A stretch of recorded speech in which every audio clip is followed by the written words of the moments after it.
Hello and welcome to Brass Tax Presentations. My name is Ryan Reichert. I'm an enrolled agent, a certified financial planner, and the owner of Brass Tax Presentations. And today we're going to be talking about the changes that the One Big Beautiful Bill Act made to 529 accounts for our qualifying higher educational expenses.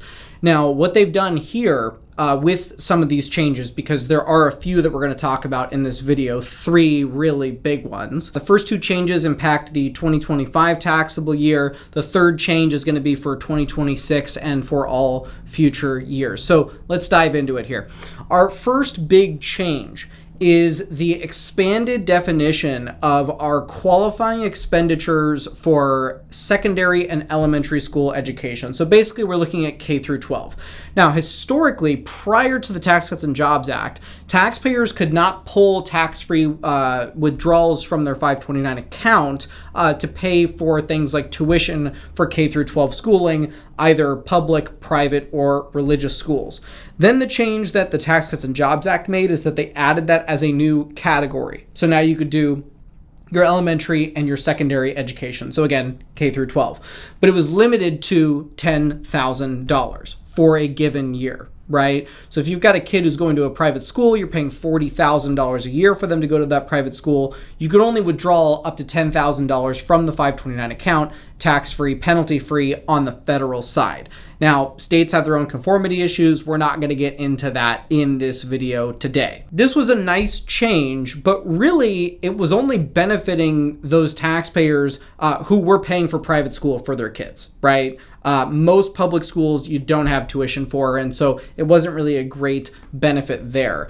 And what they've done here with this change to 529 plans, they've expanded out the definition of these qualifying expenses for K through 12 to now also include things like your curriculum and curriculum materials. If you've got books that you've got to get, if you have other expenses that are required for a class at your K through 12 school, those can now be qualifying expenses for the purposes of taking a tax-free 529 plan withdrawal. So great things there, right? Then they've also added an allowance for tutoring costs. Now, if you have a kid who's K through 12 and you're paying for tutoring from them, as long as the tutor is not a related party of that student and the person who is providing the tutoring service either is a teacher at the school, or they have been a licensed teacher at some point in the past, or they are a subject matter expert, then the cost of that tutor can be a qualifying expense for taking these tax-free 529 plan withdrawals. Great. So now we're helping kids that are in the public school system that maybe don't have a tuition cost, but still have other costs associated with their schooling. So we're helping out those kids that are having trouble with school. They also added another exception to allow for taxpayers to pull money out for specialized learning programs for students with disabilities. So just another great change there. So we're helping those struggling students out that are even in the public school system. And then they've also added a new allowance for those higher achieving students that have things like dual enrollment fees, where they're going to high school while they're also going and taking college classes at the same time. So just a bunch of great changes there. One of the things to consider is that this expanded definition of these K through 12 expenditures only applies for distributions taken after July 4th of 2025, which was the passage of the OB3 Act. And so it raises this interesting question of, if the definition applies to distributions taken after that July 4th of 2025 date, what about all the other expenditures that I incurred in the first part of 2025? And that's a great question. So we did a little bit of digging, and we found that 529, the code section in the Internal Revenue Code, is actually silent to when those expenses need to be kind of like reimbursed by the 529 plan. There were proposed regulations issued in 2008. And in the proposed regulations, they also don't address the timing, which is an interesting issue. Where they do address the timing of the distributions is actually in the preamble to those proposed regulations from 2008, where they basically acknowledge that 529 is silent on when you need to actually be reimbursed from the 529 plan by. And so in the regs, they say, well, or in the preamble to the proposed regs, they basically say, well, general accounting principles would probably say that you need to be reimbursed within the same taxable year or by March 31st following the close of the year. But outside of saying that they're citing general accounting principles, the IRS doesn't really have a great reason for saying that you have to reimburse by that date. So it is possible that you say that, hey, because 529 is silent on the issue, and because we don't have any final regs where the IRS actually takes a legitimate position on these 529 plans, maybe we can look back farther than a year. And it just kind of brings up this interesting kind of aggressive strategy. You would need to be able to show that it makes sense that you should be able to reimburse for that longer period of time.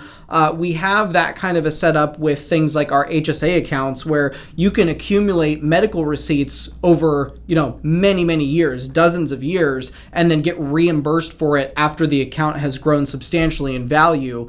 Now, in the proposed regulations, the IRS basically says, hey, we don't think that's supposed to happen for 529 plans, but they don't follow that same logic for HSA, which also is silent on when the reimbursement needs to occur by. So I do believe that there is a reasonable position that somebody could take to say, hey, if I have all of these expenses from the past and I'm just now realizing that we have a new definition, can I just take distributions after that July 4th date and have those be qualifying distributions for expenses I paid in prior years? It's an aggressive position, but it is certainly something that practitioners may want to take a look at when they're doing planning. This second exception that we're going to talk about here is related to post-secondary credentials. And because it's a brand new category for our 529 plan distributions, we don't really have a lot of information about it yet. There aren't any regs on it. There's no guidance that's been issued by the IRS. So all I can give you is the change that came out of the One Big Beautiful Bill Act, and I can show where we believe it will take us in the future, and hopefully we'll get some guidance on it soon. But basically with this post-secondary credentialing, they list out 3 different types of expenses that could be qualifying for the purposes of this allowance. So the first one is your tuition, books, and fees for enrollment in a post-secondary credentialing program if those expenses would have been allowable as qualified higher educational expenses if it was a eligible institution.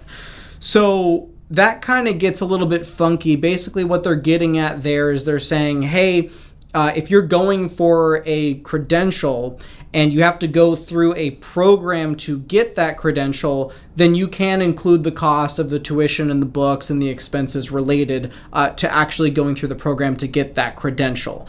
Now, I'm going to tie this section in later to how tax professionals may be able to pull money out of their own 529 accounts for their continuing education expenditures and things like that. I think that this first rung of allowable expenditures won't really be applicable for the tax professionals, but it will be applicable for those taxpayers who are getting a credential and they actually have to actually go through a certain program to be able to attain it. It's similar to the new rule that they added in a few years ago for things like apprenticeship expenses, right? But they're just expanding it out to the non-trades. They're allowing people who are getting professional credentials to be able to do this, which is really nice. Now, the second and third types of expenses many tax professionals will be able to take advantage of. The second one is for the cost of the exam related to a post-secondary credential. So maybe the cost of taking your enrolled agent exam or the cost of taking your CPA exam or something like that. Those things should be considered to be allowable expenditures under this new provision. And then the third item that they added is any continuing education that is required to maintain the post-secondary credential. So if you're an EA, a CPA, or a CTEC return preparer, or any other state-recognized return preparer, and you are required to do continuing education to maintain that designation, the cost of the required hours that you pay to come to the seminars and get the continuing education credit, that should now count under these rules as a qualifying expenditure to be able to pull these distributions from. And while with the K through 12 expenditures we were limited to 10,000, this one is not subject to a limit. So if you're going to these higher end continuing education seminars or events, as long as they are, required to maintain your designation, you could consider that cost for this purpose, which is really great. So if you've got a taxpayer who gets out of college, maybe they become a tax professional, they go through, they get their CPA, their EA designation, and then they do all of this continuing ed, they can continue to use those proceeds.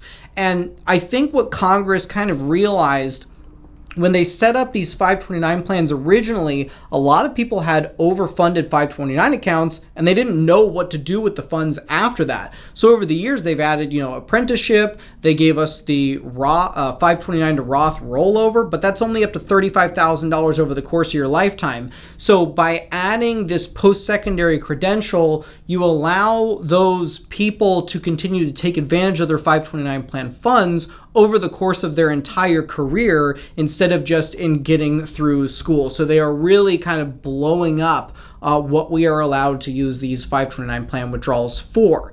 Now, again, this change is also only effective for distributions taken after July 4th of 2025. But we still have that same question of how far back are we allowed to go and look at those expenditures that could qualify for those types of distributions? It is a really, really interesting discussion, and I'm wondering if we're ever going to get more proposed regulations or some final regulations where they really kind of set in by what date you must do the reimbursement by. Because right now, the IRS position is pretty milquetoast, pretty watered down, not really considered to be authority on the issue.